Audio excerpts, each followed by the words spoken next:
अपने अपने vote bank के लिए अपनी मनचाही जातियों को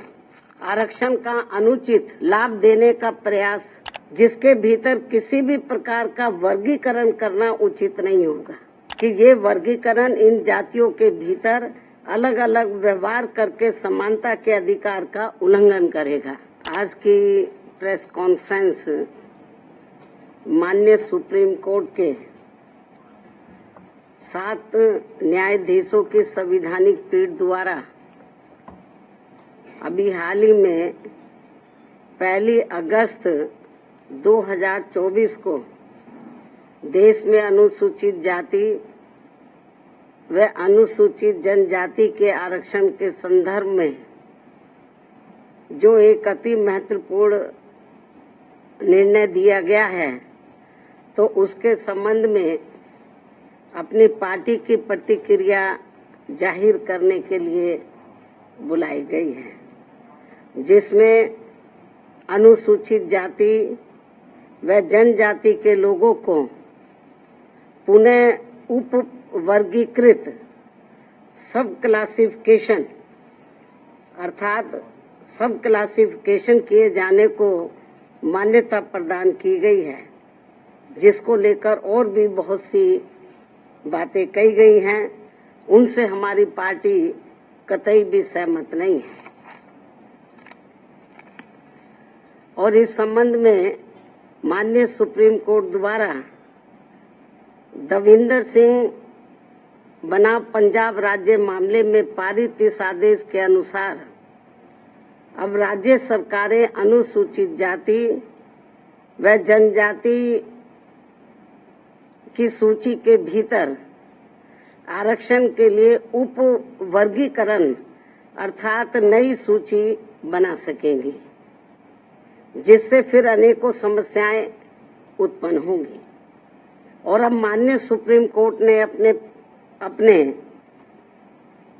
1 अगस्त 2024 के इस निर्णय से 20 वर्ष पूर्व दिया गया निर्णय, जो सन 2004 में 5 न्यायाधीशों की संवैधानिक पीठ द्वारा ईवी चिन्नैया बनाम आंध्र प्रदेश राज्य में दिया गया था, तो उसको पलट दिया है, जिसमें अनुसूचित जातियों व अनुसूचित जनजातियों के भीतर किए जाने वाले वर्गीकरण को मान्यता देने से इनकार कर दिया गया था। और ये भी कहा गया था कि अनुसूचित जातियों व अनुसूचित जनजातियों के भीतर उप वर्गीकरण नहीं किया जा सकता है, क्योंकि वे एक ही समरूप अर्थात समान वर्ग में आते हैं। माननीय सुप्रीम कोर्ट ने वर्ष 2004 के अपने निर्णय में ये भी कहा था, चूंकि अनुसूचित जाति और अनुसूचित जनजातियों के लोगों ने जो अत्याचार सहे हैं वह एक वर्ग और एक समूह के रूप में सहे हैं, तथा यह एक बराबर का वर्ग है, जिसके भीतर किसी भी प्रकार का वर्गीकरण करना उचित नहीं होगा। माननीय सुप्रीम कोर्ट ने अपने 2004 के निर्णय में ये भी कहा था कि अनुसूचित जातियों और अनुसूचित जनजातियों के भीतर किसी भी प्रकार का उप वर्गीकरण भारतीय संविधान की मूल भावना के विपरीत होगा। माननीय सुप्रीम कोर्ट ने अपने वर्ष 2004 के इस निर्णय द्वारा समानता के अधिकार का उल्लंघन करने के कारण आंध्र प्रदेश सरकार द्वारा पारित आंध्र प्रदेश अनुसूचित जाति अधिनियम 2000 को भी रद्द कर दिया था। अपने 2004 के निर्णय में माननीय सुप्रीम कोर्ट ने ये भी माना था कि ये वर्गीकरण इन जातियों के भीतर अलग अलग व्यवहार करके समानता के अधिकार का उल्लंघन करेगा। और अब माननीय सुप्रीम कोर्ट के 7 जजों की पीठ ने 1 अगस्त 2024 के निर्णय से सन 2004 के निर्णय को पलट दिया है, जबकि इस निर्णय से अनेकों मतभेद उत्पन्न होंगे।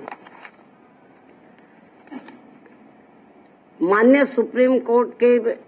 1 अगस्त 2024 के इस निर्णय के बाद केंद्र और राज्य सरकारों के बीच भी मतभेद की स्थिति उत्पन्न होगी, क्योंकि अभी तक केवल संसद के पास किसी भी जाति को या जनजाति को अनुसूचित जाति व अनुसूचित जनजाति में सम्मिलित करने या बाहर करने की पावर है,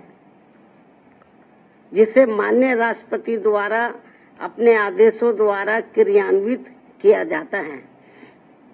और जिसे बदलने का किसी भी राज्य सरकार को अधिकार नहीं है। परंतु अब 1 अगस्त 2024 के इस निर्णय के बाद जहां जो पार्टी सत्ता में होगी वह अपनी अपनी राजनीति के हिसाब से अदलती बदलती रहेगी, जिसके साथ साथ राज्य सरकारें अपने अपने वोट बैंक के लिए अपनी मनचाही जातियों को आरक्षण का अनुचित लाभ देने का प्रयास करेंगी। इस प्रकार से इस आदेश से ऐसी अनेकों समस्याएं उत्पन्न होंगी, जिसके कारण SC व ST को मिल रहा आरक्षण ही समाप्त हो जाएगा। एक प्रकार से SC व ST को मिल रहा आरक्षण ही समाप्त हो जाएगा और फिर इसका नतीजा ये होगा कि अनुसूचित जाति व जनजाति वर्ग अंत में आरक्षण से वंचित रह जाएगा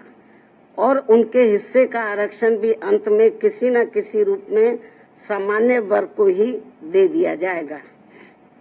माननीय सुप्रीम